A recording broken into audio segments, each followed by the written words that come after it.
Hello students, today we are going to study class 7th English chapter number 2nd exercise. So in the previous lectures we have completed the reading part of this chapter and today we have to do the exercise of this chapter. So let's begin. First part is read and find the answer of these questions. So there are 12 questions and we will see it separately. So question number first, why did Tom wish he was sick? Tom को क्यों बीमार होना चाहता था? He could then stay home from school, जिससे वजह से वो स्कूल ना जा पाए और घर पे ही रहे. क्वेश्चन नंबर 2 क्या है? What was wrong with Tom's toe? It was a little sore, उसके पैर में एक छोटा सा छाला हो गया था. Why did Tom decide to hold his loose tooth in reverse? He feared that his aunt would pull it out and it would hurt. So Tom क्यों डिसाइड किया कि उसने उसने अपने लूज टूथ को रिजर्व में क्यों रखा? ये वाले आइडिया को इसलिए ये रखा कि he fear that his aunt would pull it out and it would hurt, कि उसकी आंटी वो दांत को निकाल देगी और उसको दर्द होगा. इसलिए उसने दूसरा प्लान चूज़ किया कि उसके अंगूठे में दर्द है. क्वेश्चन नंबर 4 क्या था? What was Sid doing while Tom was groaning? जब टॉम दर्द के मारे चिल्ला रहा था तो सिड क्या कर रहा था? Sid was in deep sleep and was snoring. Question number 5 क्या है? इसका मतलब क्या है कि सिड जो था वो गहरी नींद में था और कराटे मार रहा था. स्नोरिंग मतलब जब सोते टाइम कराटे मारते हैं तो उसको अपन कहते हैं स्नोरिंग. क्वेश्चन नंबर 5 क्या है? What did Tom do to make Sid wake up? Sid woke up only when Tom shook him. So Tom ने क्या किया सिड को उठाने के लिए? Sid woke up only when Tom shook him. जब टॉम ने उसको हिलाया तभी सिड उठा. अब क्वेश्चन नंबर 6 क्या है? Why did Aunt Polly ask Tom to shut up and climb out of his bed? Aunt Polly ने एकदम से टॉम को क्यों बोला कि चुप हो जाओ और बिस्तर से नीचे उतरो? When she saw there was nothing serious with Tom and he was just fooling. अब आंटी ने देखा कि टॉम झूठ बोल रहा है और वो कुछ भी सीरियस नहीं है, तो आंटी ने बोला कि बिस्तर से बाहर निकलो और जाओ स्कूल. क्वेश्चन नंबर 7 क्या था? Describe aunt's Polly dental instrument. It was just a silk thread and a pan of burning coals. So aunt Polly का डेंटल इंस्ट्रूमेंट क्या था जिससे वो दांत निकालती थी? एक धागा था और एक कढ़ाई में गर्म कोयले रखे थे जिससे वो डराती थी. क्वेश्चन नंबर 8 क्या था? How did aunt Polly pull out Tom's loose tooth? What does this show about her character? Aunt Polly ने टॉम का दांत कैसे निकाला और उनके बारे में अपन कैसे क्या पता करते हैं स्टोरी से? So she tied one end of the silk thread to Tom's tooth, she tied the other end to the bed post. तो उन्होंने क्या किया? एक एंड को दांत से जोड़ा, धागे का एक एंड को दांत से जोड़ा और दूसरा बिस्तर के कोने से जोड़ दिया. Then she took a pan of burning coal. Suddenly she thrust it almost to Tom's face. In fear Tom drew his face away. The loose tooth at once got pulled out with the silk thread. This incident shows that Aunt Polly is a sensible, intelligent and practical woman. She loves Tom but also know how to deal with his mischief. So Aunt Polly ने क्या किया था? उसके दांत को एक धागे से बांध दिया जिसका एक कोना दांत से और दूसरा कोना बिस्तर के कोने से बांध दिया. फिर एक कढ़ाई में गर्म कोयला लेके उसको एकदम से डराने के लिए टॉम के पास किया, जिससे टॉम डर के पीछे हो गया और उसका दांत गिर गया. सो इससे अपन को क्या समझ में आता है कि आंट पॉली एक सेंसिबल और इंटेलिजेंट और प्रैक्टिकल वुमेन थी. ठीक है, और वो टॉम से प्यार भी करती थी मगर वो उसके शरारतीपन से भी समझना जानती थी और उसके शरारतीपन से भी डील करना जानती थी.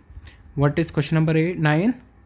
What do you form from Tom from this story? So Tom के बारे में आप स्टोरी से क्या पता कर सकते हो? Tom dislike going to school. He always try to stay home from school.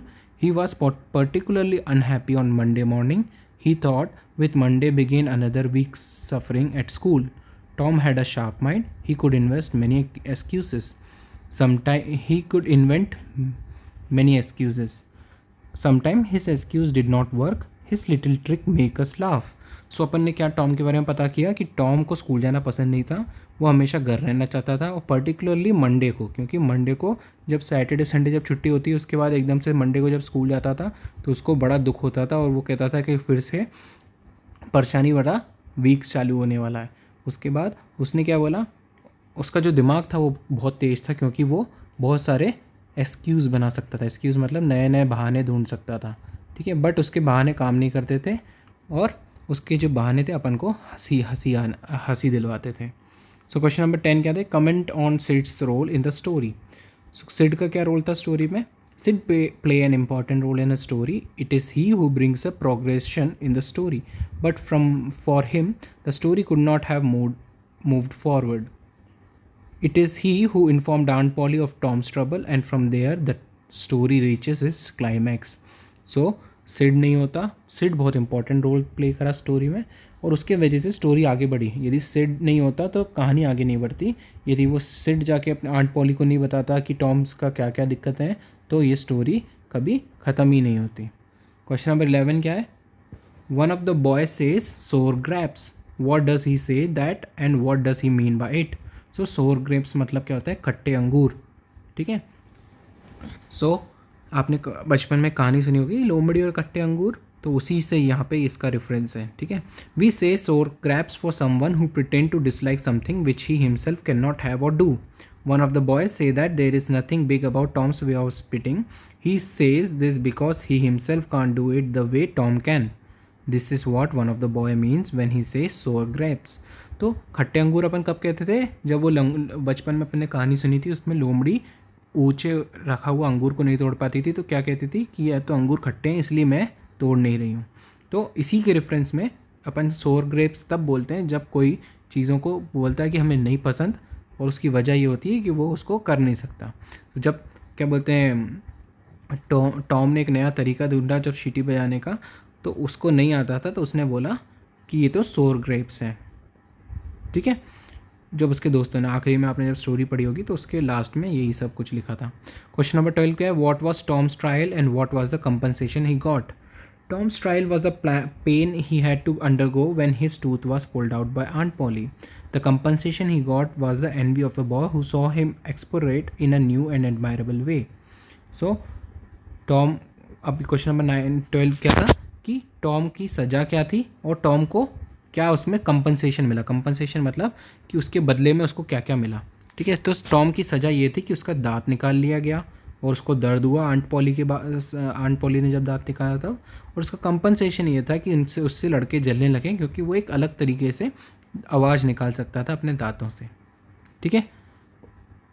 अगला पार्ट क्या है, इसके साथ अपने सारे क्वेश्चन आंसर खत्म करें। नेक्स्ट पार्ट क्या है, find from the box 3 words that have almost the same meaning. यहाँ पे कुछ वर्ड्स दिए अपन यहाँ पे उनको लिख के हर एक वर्ड का 3 इसमें मतलब दिए हुए हैं, अपन को चूज़ करना है, ठीक है। तो सीज लिखा है, सीज का क्या होगा वर्ड, और सीज का मतलब होगा ग्रैस्प, फिर क्या होगा क्लच, फिर क्या होगा कैप्चर, ठीक है। सीज मतलब किसी चीज़ को पकड़ लेना, ठीक है। ऑफुल क्या होगा, ऑफुल मतलब क्या होगा, ऑफुल का मतलब होगा फियरफुल, फिर क्या होगा हॉरेबल, फिर क्या होगा ड्रेडफुल। ये तीनों मतलब किसके हैं, ऑफुल के। फिर ग्रोन का मतलब क्या होगा, ग्रोन मतलब होता है दर्द, तो दर्द का मतलब क्या होता है, और कौन से उसके वर्ड्स यहाँ पे दिए हुए हैं, दिया मोन, फिर दिया ग्रम्बल, फिर दिया लेमेंट, ठीक है। फिर दिया है रिस्पॉन्स, रिस्पॉन्स मतलब किसी का जवाब देना, तो उसको अपन कैसे लिखेंगे, और क्या क्या वर्ड है यहाँ पे, रिप्लाई, फिर क्या है आंसर, फिर क्या है रिएक्शन, ठीक है। फिर क्या वर्ड दिया इन्वेस्टिगेट, इन्वेस्टिगेट मतलब किसी चीज़ का पता करना, सर्च करना, तो क्या क्या आएगा सर्च, एग्जामिन और इंक्वायर, ठीक है। सो अपन ने match the fill in the box भी कर लिया। फिर आपको ये वर्ड दिए हैं, इनको इससे आपको एक एक सेंटेंस बनाना है, ये आपका होमवर्क है, ये आपको खुद से करना है। स्टोरी में इससे दिए हुए वर्ड्स लिखे हुए हैं, तो आप स्टोरी से भी ले सकते हो और आप खुद से भी चाहो तो बना सकते हो। इस वर्ड को यूज़ करके एक सेंटेंस बनाना है आपको, सिंपल सा, ठीक है। तो आपका ये होमवर्क है। तो आगे देखते हैं क्या है। सो अपन अब क्या करेंगे, अपन ये करेंगे थर्ड वाला क्वेश्चन करेंगे, use the following pair of word in sentence to show the difference in the meaning. So यहाँ पे 2 वर्ड दिए हुए हैं, तो उनका जब अपन प्रोनाउंस करते हैं तो उसका आवाज़ एक जैसी आती है मगर इनके मतलब अलग होते हैं, जैसे डाई और सेकंड क्या है डाई। सो अपन को एक सेंटेंस बनाना है जिसमें इन दोनों के मतलब अलग हो, तो इसको अलग से देखते हैं। सो सबसे पहले वर्ड क्या है डाई, डाई मतलब होता है मर जाना, और डाई का मतलब क्या होता है दूसरा वाला जो अपन बालों पे कलर करते हैं उसको अपन कहते हैं die. So the old man died at night. So जो बुजुर्ग आदमी थे वो रात को ख़त्म हो गए। और डाई का मतलब क्या होगा, she dyed her hair brown. So उसने अपना हेयर को ब्राउन कलर कर लिया। ठीक है, फिर ये सोर है और ये सावर है। ठीक है, इन दोनों का मतलब सेम होता है, सॉरी इसका आवाज़ एक जैसी होती है। जब अपन इसको मुंह से बोलते हैं तो इनका मतलब एक जैसा सेम होता है, पर मतलब अलग अलग होते हैं।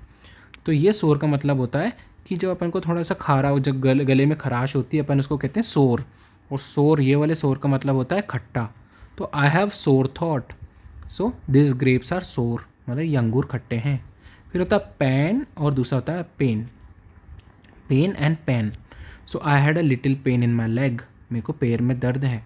और दूसरा क्या है, a pane of a window is broken, मतलब विंडो होती है, आपने देखा जैसे विंडो होती है तो विंडो में जो चार टुकड़े होते हैं, तो इसको एक पैन बोलेंगे, इसको एक पैन बोलेंगे, इसको एक पैन बोलेंगे और इसको एक पैन बोलेंगे।